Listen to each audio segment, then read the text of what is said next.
अस्सलाम वालेकुम नाज़रीन इकराम, आप देख रहे हैं मेरा यूट्यूब चैनल और मैं हूं आपका दोस्त वलीद भट्टी। नाज़रीन इकराम, बात तो किसी और टॉपिक के ऊपर करने जा रहा था, लेकिन क्योंकि अभी अभी प्रेस कॉन्फ्रेंस मैंने देखी है टीवी के ऊपर कि लगी हुई थी निगरान वज़ीर आला और जो आईजी पंजाब हैं कैप्टन रिटायर उस्मान साहब, उनकी तरफ से प्रेस कॉन्फ्रेंस की जा रही थी और पाकिस्तान तहरीक इंसाफ की सीनियर लीडरशिप के ऊपर तनकीद की जा रही थी। तनकीद, अब आप ऐसा समझ लें कि इल्ज़ाम तराशी, या इस वक्त क्योंकि उनके ऊपर साबित नहीं हुआ तो इल्ज़ाम तराशी की जा रही थी, जिसके अंदर सबसे पहले नाम तो दिया जा रहा है राजा शकील साहब का, जो कि सेंट्रल पंजाब के पीटीआई के जो हैं वो सदर हैं। और इसके बाद ये दूसरा नाम है यास्मीन राशिद साहब का। नाज़रीन कराम, इसके बाद नाम आ रहा है ज़ुबैर नियाज़ी साहब का, और एंड के ऊपर नाम आ रहा है जी जनाब इमरान अहमद ख़ान नियाज़ी साहब का। तो बात अब मैं आपको ये बताता हूँ कि ये पूरा बताना क्या चाह रहे थे। पूरी प्रेस कॉन्फ्रेंस के अंदर इनका जो बताना चाह रहे थे कि किस तरह ये वाक़या हुआ, तो मैं ये पहले आपको बता देता हूँ कि आईजी पंजाब किस तरह, ये उन्होंने तो तफसीलन नहीं बताया लेकिन मैं आपको बता देता हूँ। उनका ये कहना है कि ज़िले शाह को हमने अरेस्ट किया, हमने जाकर इसको दूसरी जगह पर अपने प्राइजन वैन से उतार दिया। ज़िले शाह के साथ तकरीबन और 5 बंदे भी इसके साथ रिहा कर दिए गए थे। ज़िले शाह वहाँ से उतरा, सड़क के ऊपर चढ़ा, सड़क के ऊपर एक गाड़ी ने इसको हिट किया। गाड़ी वीगो डाला था ब्लैक कलर का, ये उसकी तस्वीर भी चल रही है। इस डाले ने इसको हिट किया है ज़िले शाह को, और ज़िले शाह ज़ख्मी हो गया। फिर ज़िले शाह को उठाकर ये तकरीबन पौने 7 बजे के करीब पहुंचे हैं सीएमएच के ऊपर। रश होने की वजह से वो वहां से मुड़कर सर इधर फिर हॉस्पिटल आए हैं, सर्विसेज हॉस्पिटल के अंदर जैसे ही ये अंदर आए हैं तो साथ एक ईदी वाला खड़ा हुआ था। ईदी वाले को इसने बुलाया और स्ट्रेचर लेकर आया ईदी वाला। उन्होंने इसको, वॉलंटियर जो खड़ा हुआ था वो ज़िले शाह की जो डेड बॉडी है वो लेकर अंदर चला गया, और ये जो है ये चले गए हैं, ड्राइवर और इसके एक और साथी था। बाद में पुलिस ने ये कहा कि हमें पता चला है कि ये जो पाकिस्तान तहरीक इंसाफ के जो सेंट्रल पंजाब के जो नायब सदर हैं राजा शकील साहब, उनके साथ ये उनके गार्ड हैं, यानी कि ये गाड़ी जो है उनके नाम पर रजिस्टर्ड है। और जब फिर उन जो गाड़ी ड्राइव कर रहा था उसने राजा शकील साहब को बताया, तो राजा शकील साहब ने यास्मीन राशिद साहब को बताया। तो यास्मीन राशिद साहब ने कहा कि जी आप कल सुबह मेरे पास आ जाएं। कल सुबह जैसे ही आप मेरे पास आएंगे तो मैं आपको ज़मान पार्क में मुलाकात करवा दूंगी। तो उस वक्त मुलाकात का नहीं बताया गया कि किससे मुलाकात करानी है। तो फिर यास्मीन राशिद साहिबा ने ये सारा का सारा वाक़या जो है ज़ुबैर नियाज़ी साहब को बताया। या ज़ुबैर नियाज़ी साहब ने भी उनको ये कहा कि आप परेशान ना हो, हम इसको अच्छे तरीके से हल कर लेंगे। तो फिर इन दोनों बंदों को लेकर जाया गया, जिसके अंदर राजा शकील साहब भी मौजूद थे, इनका ड्राइवर भी मौजूद था, यास्मीन राशिद साहिबा भी मौजूद थी। ये गए हैं तीनों बंदे जमान पार्क के अंदर, और इमरान खान साहब से मुलाकात किया उन्होंने। इसने जो अभी इसका जो वीडियो बयान सामने आ रहा है, जो ड्राइवर है वो कह रहा है कि इमरान खान साहब को मैंने सारा वाक़या बताया, इमरान खान साहब ने मुझे शाबाश दिया, और राजा शकील साहब ने मुझे कहा कि आप अंडरग्राउंड हो जाए, अपने हुलिया तब्दील करके लाहौर के अंदर ही घूमें, लेकिन अपना हुलिया तब्दील कर ले, हम ये मामला संभाल लेंगे। इसके बाद ये प्रेस कॉन्फ्रेंस की जाती है और यास्मीन राशिद और इमरान खान साहब साथ बैठकर जो प्रेस कॉन्फ्रेंस करते हैं, उसके अंदर इसके पंजाब पुलिस के ऊपर जो है वो इल्ज़ामात आयद किए जाते हैं, और मोहसिन नकवी साहब के ऊपर भी इल्ज़ामात आयद किया जाता है। अब नाज़रीन इकराम, इसके अंदर सबसे ज़्यादा जो सोचने वाली बात मैं आपको बताऊं कि कौन सी सोचने वाली बात है। सबसे पहले जी पंजाब हुकूमत ने दफ़ा 144 किस लिए लगाई। दफ़ा 144 का नोटिफिकेशन जब जारी हुआ तो 7 दिन के लिए लगाई गई थी, लेकिन जब पीटीआई के ऊपर ऑपरेशन कर लिया गया तो फिर उसके ऊपर उसका नोटिफिकेशन कैंसिल कर दिया। सबसे बड़ा ये निशान है। और जब पुलिस को ये पता था कि एक्सीडेंट जो हुआ, ये ज़िले शाह की जो मौत हुई है वो एक्सीडेंट की वजह से हुई है, तो दफ़ा 302 के तहत इमरान खान साहब के ऊपर इक़दाम कत्ल का पर्चा क्यों काटा गया, जिसके अंदर हमाद अज़हर साहब को भी इन्वॉल्व किया गया, फवाद चौधरी साहब को भी, यास्मीन राशिद साहिबा को भी, और पाकिस्तान तहरीक इंसाफ की जो लाहौर की जो सीनियर लीडरशिप है उसको, सबको जो है उसके अंदर नामजद किया गया। इसके बाद पोस्टमार्टम रिपोर्ट के अंदर इंकशाफ किए गए हैं कि 26 मकामात के ऊपर, जिस्म के ऊपर 26 मकामात के ऊपर, और सबसे बढ़कर लीवर डैमेज कर दिया गया उनका, और जो उनके प्राइवेट पार्ट्स थे उनको मसा कर दिया गया, यानी कि उनके ऊपर भी तशद्दुद किया गया है, जो मेल के प्राइवेट पार्ट्स होते हैं। तो इसके बाद जी जब ये रिपोर्ट आई उसके अंदर तो ये तो कहीं पर भी नहीं लिखा हुआ कि इनका एक्सीडेंट हुआ, बल्कि ये लिखा हुआ है कि नाज़रीन इकराम के रिपोर्ट के अंदर ये लिखा हुआ है बाकायदा तौर के ऊपर कि इसके ऊपर टॉर्चर जो है वो साबित हो जाता है, यानी कि तशद्दुद किया गया है और तशद्दुद की वजह से इसकी मौत वाक़ हुई है। इसके बाद जी एमएस सर्विसेज हॉस्पिटल के ऊपर दबाव किस लिए था। کس لیے ان کے اوپر دباؤ تھا کہ آپ نے رپورٹ پبلک نہیں کرنی، لیکن اس بندے نے پھر بھی رپورٹ پبلک کر دیا اور بعد میں اس کا ٹرانسفر کیوں کیا گیا؟ تو ناظرین کرام، اس کے علاوہ جو پانچواں اور سب سے بڑا، جو سب سے اہم، اور یہ پہلے گرفتاری پولیس کا جب پہلے یہ بیان سامنے آیا تھا عامر میر صاحب کی طرف سے، جو نگران حکومت کے وزیر اطلاعات ہیں، ان کی طرف سے یہ بیان سامنے آیا کہ جی ہم نے تو گرفتاری ہی نہیں کی، ضلع شاہ کو ہم نے گرفتاری ہی نہیں کی۔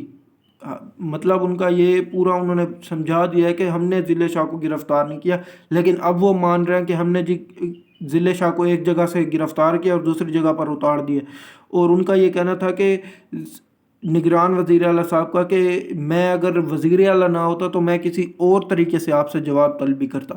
یعنی کہ اگر آپ وزیر اعلیٰ ہوتے ہی نہ تو یہ معاملہ ہی نہ ہوتا۔ سیدھی سی بات ہے، آپ کے انڈر آپ نے دفعہ 144 لگائی ہے، اور اس ایک سب سے بڑھ کر جو مین پوائنٹ آپ یہ دیکھیں کہ دفعہ 144 کا نفاذ ایک دن پہلے رات کو 10 بجے کسی پولیس والے کو نہیں پتا تھا، حالانکہ روٹ شیئر کیا جا رہا تھا پاکستان تحریک انصاف کی جو سینئر لیڈرشپ ہے اس کے ذریعے سے ایس ایس پی صاحب کو، ایس ایس پی شعیب، جو میں آپ کو پہلے پچھلے ویڈیو کے اندر بتا بھی گیا ہوں کہ اسکرین شاٹ باقاعدہ موجود ہے، ان کے ساتھ روٹ جو ہے وہ ڈیسائیڈ کیا گیا کہ اس روٹ سے ہم چلیں گے۔ لیکن اگلی صبح دن 11 بجے کے قریب ناظرین کرام دفعہ 144 لگا دی جاتی ہے، اور فوراً ہی پولیس تیار بیٹھی ہوتی ہے، پولیس کی ڈبل شفٹ جو ہے وہ لگانے کے لیے تیار بیٹھی ہوتی ہے کہ پاکستان تحریک انصاف کے کارکنان آئیں گے۔ اور یہ تو اب تسلیم بھی کر لیا گیا ہے محسن نقوی صاحب کی طرف سے کہ ہم نے یہ پلان بنایا تھا کہ کارکنان کی، پاکستان تحریک انصاف کے کارکنان کو گرفتار کرنا اور کسی دوسری جگہ پر جا کر رہا کر دینا ہے، یعنی کہ ان کو اتار دینا ہے پرائزن مین سے۔ تو یہ آپ نے کس قانون کے ساتھ تحت گرفتار کیا اور کس قانون کے تحت ناظرین اکرام ان کو رہا کیا گیا؟ تو یہ سب سے بڑا ایک اور ویک پوائنٹ۔ اور دوسرا، پریس کانفرنس کے اندر میں جو صحافی بیٹھے ہوئے تو ان کی طرف سے یہ سوالات پوچھے جا رہے تھے، حالانکہ یہ پریس کانفرنس جو ہے یہ مخصوص ایک جو واقعہ پیش ہے اس کے متعلق تھی، لیکن اس کے اندر جو صحافی بیٹھے ہوئے تھے چاند ایک، ان کی طرف سے بار بار یہ اصرار کیا جا رہا تھا کہ عمران خان صاحب کی گرفتاری کیوں نہیں ہو رہی۔ اب پاکستان تحریک انصاف کا آفیشیل جو ہے ابھی تک کوئی بیان سامنے نہیں ہے، لیکن اس کے اوپر جیسے ہی کوئی بیان آئے گا تو وہ بھی ہم آپ کے ساتھ شیئر کریں گے۔ تو یہ ایک اور خبر تھی، اور اس کے بعد ناظرین کرام ایک اور آپ کو خبر دیتا چلوں کہ صدر مملکت ڈاکٹر عارف الوی صاحب کی نااہلی کی درخواست سماعت کے لیے مقرر کر دی گئی ہے۔ اب یہ واقعہ ہے کہ ذرا میں آپ کو یہ بتاؤں، اور یہ شخص کون ہے جس نے صدر مملکت صاحب کے خلاف یہ درخواست دائر کی ہے؟ سپریم کورٹ میں صدر مملکت ڈاکٹر عارف الوی کی نااہلی کے لیے درخواست سماعت کے لیے مقرر جسٹس اعجاز الحسن کی سربراہی میں 2 رکنی بینچ 15 مارچ کو اس کیس کی سماعت کرے گا، اور یہ سماعت 3 سال سے پینڈنگ کے اوپر ہے۔ جی ناظرین کرام، 3 سال سے پینڈنگ کے اوپر ہے، اور یہی درخواست ناظرین کرام 2020 کے اندر دی گئی تھی اسلام آباد ہائی کورٹ کے اندر، جب اس کے اوپر تفتیش بھی کی گئی تھی۔ آگے بتاتا ہوں۔ درخواست میں صدر مملکت کو 62(1)(f) کے تحت نااہل قرار دینے کی استدعا کی گئی ہے۔ دلچسپ، اب یہ بات سننے والی ہے، ذرا غور سے سنیے گا۔ دلچسپ امر یہ ہے کہ صدر مملکت عارف الوی نااہلی درخواست میں شہری ظہور مہدی عادی درخواست گزار ہے۔ سپریم کورٹ جانے سے پہلے اسلام آباد ہائی کورٹ میں 2020 میں بھی یہی درخواست دائر کی گئی تھی، جسے 2020 میں ہی اسلام آباد ہائی کورٹ نے اس درخواست کو جرمانے سے خارج کی اور لکھا غیر سنجیدہ درخواست اصل سائلین کی حقوق متاثر کر رہی ہیں، اور عدالتی وقت کی ضیاع پر ظہور احمد کو 10,000 روپے کا جرمانہ بھی کر دیا گیا تھا۔ اب آپ اس کے ساتھ ایک اور خبر جوڑیں کہ جو پاکستان ملٹری کی جو پریڈ ہونے جا رہی ہے 23 مارچ کی ایوان صدر کے اندر، اور صدر صاحب کے اوپر اس سے پہلے نااہلی کی تلوار بھی لٹک کری ہے، کیونکہ اب صدر صاحب نے اور بھی بہت کچھ ایسے کام کیے ہیں جو کے پی کے الیکشن کی ڈیٹ دے کر جو کام کیا وہ غیر آئینی تھا صدر صاحب کا، صدر صاحب وہ نہیں کر سکتے تھے، حالانکہ انہوں نے اس کے اوپر معافی بھی مانگی ہے اور یہ اپنا نوٹیفیکیشن بھی واپس لے لیے، لیکن ہو سکتا ہے ان کے اوپر کارروائی کی جا سکے۔ اب یہ درخواست جو ہے یہ صرف اور صرف اسی جو اس کے اندر موقف اختیار کیا گیا ہے درخواست کے اندر اس کے اوپر سماعت کی جاتی ہے، یا پھر جو اب پچھلے 1 سال کے عرصے کے اندر جو حالات و واقعات پیش آئے ہیں صدر مملکت کے ساتھ ان کے اوپر بھی اس کے اوپر تفتیش کی جاتی ہے۔ یہ تو اب آنے والے وقتوں کے اندر آپ کو دکھائی دے گا، لیکن ناظرین کرام اس کے بعد میں آپ کو یہ بتاؤں کہ یہ بتا رہا ہوں کہ سیکیورٹی ایجنسی کی طرف سے کے پی کے اندر کنڈکٹ کروانے کی مخالفت کر دی گئی ہے۔ बिल्कुल ओपनली ये मुखालफत की गई है और इलेक्शन कमिश्नर को ये बताया गया कि अगर आपने केपीके के अंदर इलेक्शन करवाने हैं तो हम सिक्योरिटी नहीं दे सकते। सिक्योरिटी के बहुत ज़्यादा रिस्क है केपीके के अंदर, और अगर इलेक्शन वहाँ पर कंडक्ट किया गया तो अमन अमान की जो सूरत हाल है वो ख़राब हो सकती है। अब यहाँ पर ये देखें आप कि हमारी सिक्योरिटी एजेंसीज जो हैं वो कतर जाकर फीफा वर्ल्ड कप को सिक्योरिटी दे सकती हैं।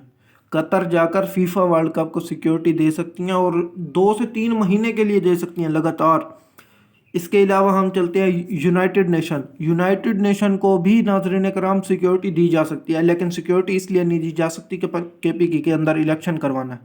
इसके लिए हमारे पास सिक्योरिटी नहीं है, हम नहीं दे सकते। हालांकि ये सुप्रीम कोर्ट और पाकिस्तान के आर्डर की सरहन मुनाफी किया जा रहा है, उसके आर्डर को रद्द किया जा रहा है। हालांकि सुप्रीम कोर्ट और पाकिस्तान ने ये पहले भी अपने फैसले के अंदर लिखा है कि गवर्नर केपीके की तरफ से एक दफ़ा आइन की पामाली की गई है, यानी कि आइन शिकनी एक दफ़ा गवर्नर केपीके ने कर दी है, उसके ऊपर उसको सज़ा नहीं दी गई। अब ये मैं अंदर की खबर आपको बता रहा हूँ कि गवर्नर केपीके जो हैं उनकी तरफ से ये कहा जा रहा है, क्योंकि वो पाकिस्तान के जो ये JUIF है, जमात उलमा इस्लाम फजल रहमान की पार्टी जो है, और ये फजल रहमान साहब के समधी भी हैं। ये भी आपको खबर देता चलूँ, गवर्नर केपीके जो है फजल रहमान साहब के समधी भी हैं। तो उनकी तरफ से ये इसरार किया जा रहा है गुलाम अली साहब की तरफ से कि मैं इलेक्शन की डेट देने लगा हूँ, लेकिन पार्टी का और वफाकी हुकूमत का शदीद तरीन दबाव है उनके ऊपर कि आपने ये डेट नहीं देनी। वो कह रहे हैं जो गवर्नर साहब हैं कि अगर मैंने ये डेट ना दी तो मेरे ऊपर तो तलवार लटक रही है इस वक्त, आर्टिकल 6 की और आर्टिकल 5 की, इन दोनों के अंदर से कोई भी आर्टिकल मेरे ऊपर लग सकता है।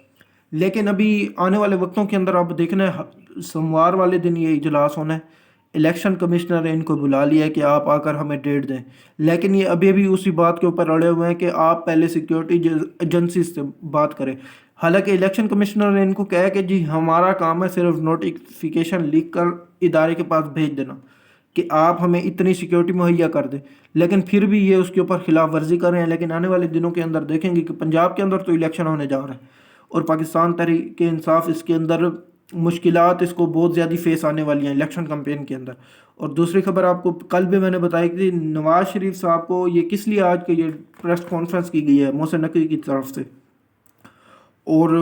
इस्लामाबाद हाई कोर्ट के अंदर भी चंद एक अहम तरीन केसेस की समाअत होनी है आज। सुप्रीम कोर्ट ऑफ पाकिस्तान के अंदर भी कुछ अहम तरीन केसेस हैं जिनके समाअत के लिए आज मुकर्रर किया गया, लेकिन नवाज शरीफ साहब की जो नाअहली है उसको ख़त्म करने के लिए भी इदारों ने काम करना शुरू कर दिया। अब ये किस तरह ख़त्म होती है, इमरान खान साहब डील करके नवाज शरीफ साहब की नाअहली को ख़त्म करवाते हैं या कुछ और इसका तरीक़ेकार निकलवाया जाता है या पार्लियामेंट के ज़रिए इसको हल करवाया जाता है, ये तो अब आने वाले वक्तों के अंदर देखा जाएगा। लेकिन अब तक की इतलात के मुताबिक इस्टेब्लिशमेंट की तरफ से ये खुला पैगाम दे दिया गया है कि हम जी मार्च के एंड तक नवाज शरीफ साहब की नाअहली ख़त्म करवा देंगे। अब आने वाले वक्तों के अंदर देखते हैं नवाज शरीफ साहब अपील कर सकते हैं या नहीं कर सकते, लेकिन जो 6 महीने का टाइम होता है किसी भी एक मुजरिम के पास कि वो अपील दायर करे, वो तो नवाज शरीफ साहब कब से अपना टाइम ख़त्म कर चुके हैं, क्योंकि उनको 4 साल हो गया, वो लंदन के अंदर बैठे हुए हैं। अब देखते हैं सुप्रीम कोर्ट ऑफ पाकिस्तान के अंदर अपील की दरख्वास्त जो दायर की जाती है वो समाअत के लिए मुकर्रर होगी या नहीं होगी। और ये मेरे ख्याल में इस वक्त अदालती जो प्रेशर डाला जा रहा है अदालतों के ऊपर वो भी इसीलिए डाला जा रहा है पाकिस्तान मुस्लिम लीग नून की तरफ से कि किसी न किसी तरह रिलीफ लिया जाए, क्योंकि पाकिस्तान मुस्लिम लीग नून ने इस्टेब्लिशमेंट को ये अपना मैसेज कन्वे कर दिया कि नवाज शरीफ के बगैर तो हमने पंजाब का इलेक्शन नहीं लड़ना, चाहे जो कुछ हो जाए, आपने मार्शल लॉ लगाना है, आपने जो कुछ करना है करें, लेकिन हमने नवाज शरीफ के बगैर पंजाब का इलेक्शन नहीं लड़ना और ना ही इमरान खान साहब की गिरफ्तारी या नाअहली से पहले इलेक्शन लड़ना है। अब देखने वाली बात यह है कि इमरान खान साहब की गिरफ्तारी होती है। हालांकि कल वाली खबर मैं आपको बताऊं कि बलूचिस्तान के अंदर बिल्कुल हालात चेंज हो चुके थे, लेकिन फिर कुछ डील की मामला सेटल करने के लिए पैगाम दिया गया पाकिस्तान तहरीक इंसाफ की तरफ से इस्टेब्लिशमेंट को कि आप कर सकते हैं, क्योंकि इमरान खान साहब को ये रिपोर्ट मिली थी कि अगर आपको बलूचिस्तान लेकर जाया जाता है तो बलूचिस्तान मच जेल के अंदर आपके लिए एक कमरा तैयार करके रखा हुआ है और वहाँ पर जो आपके साथ किया जाएगा वो बस मैं आपको यहाँ पर बता नहीं रहा। लेकिन नाज़रीन इकराम, अल्लाह हाफ़िज़। नाज़रीन इकराम, आप हमारे चैनल को इसी तरह लाइक करिए, सब्सक्राइब करिए, शेयर करिए, बेल आइकन का बटन दबाइए ताकि जितनी भी आने वाली वीडियो हो वो बर वक्त आप तक पहुँच सके और आप इस मुल्क के बाखबर शहरी तस्वर किया जाए। अल्लाह हाफ़िज़।